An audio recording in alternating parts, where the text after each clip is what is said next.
राधे राधे भक्तों, आज हम फाल्गुन मास का छठा अध्याय श्रवण करेंगे। ओम नमो भगवते वासुदेवाय। हे नारद जी, एक दिन देवर्षि नारद भगवान विष्णु के पास पहुँचे। हाथों में वीणा थी, मुख पर तेज और नेत्रों में जिज्ञासा थी।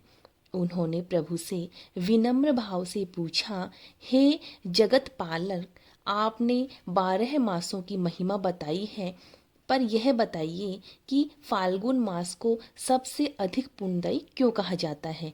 क्यों इस मास में की गई भक्ति सीधे हृदय तक पहुंचती है? तब भगवान विष्णु मंद मंद मुस्काए और बोले, नारद, फाल्गुन मास मेरा ही स्वरूप है। इस मास में भक्त का एक आंसू भी मोक्ष के द्वार खोल देता है। आओ, हम तुम्हें अध्याय छठे की वह कथा सुनाते हैं जो स्वयं श्री कृष्ण ने द्वापर में सुनाई थी।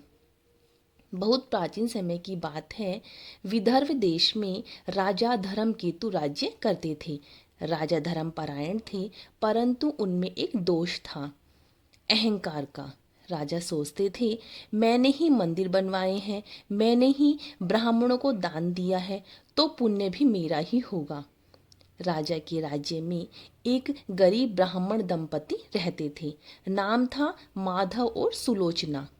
उनके पास न धन था न ही अन्न था, पर उनके पास था शुद्ध भक्ति भाव। जब फाल्गुन मास आया तो पूरे नगर में उत्सव का वातावरण था। होली की तैयारियां, भजन कीर्तन, हरि नाम चल रहा था। राजा ने घोषणा करवाई, जो व्यक्ति फाल्गुन मास में 100 स्वर्ण मुद्राएं दान करेगा वही श्रेष्ठ भक्त कहलाएगा।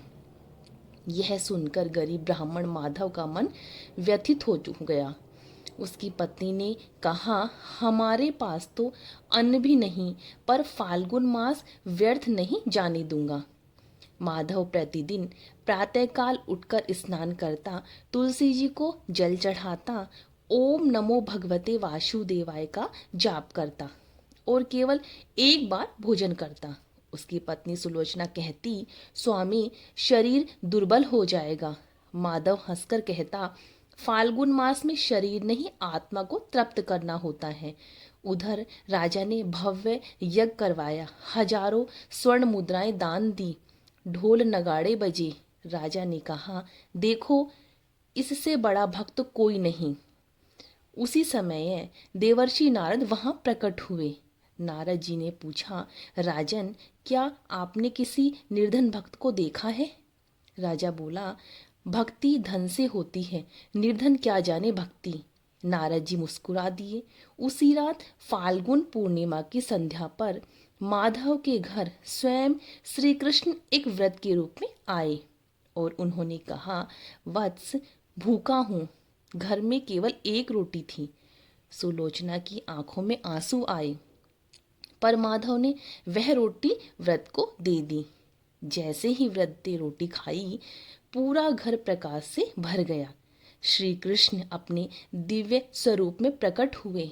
कहा, माधव, तुमने फाल्गुन मास का सच्चा अध्याय पूरा कर लिया। अगले दिन राजा धर्मकेतु को स्वप्न में श्री कृष्ण ने दर्शन दिए। श्री कृष्ण बोले, राजन, फाल्गुन मास में दान नहीं, दया देखी जाती है, धन नहीं, भाव देखा जाता है। राजा जागा, पश्चाताप से भर गया। वह माधव के चरणों में गिर पड़ा।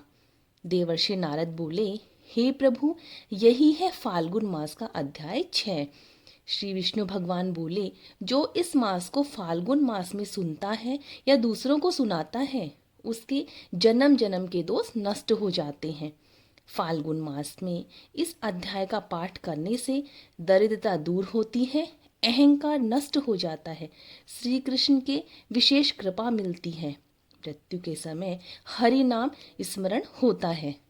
भक्तों, ये था हमारा फाल्गुन मास का अध्याय। भक्तों, इस फाल्गुन मास के अध्याय को ज़्यादा से ज़्यादा भक्तों में शेयर करें और मेरे चैनल को सब्सक्राइब करें। राधे राधे, जय श्री कृष्णा।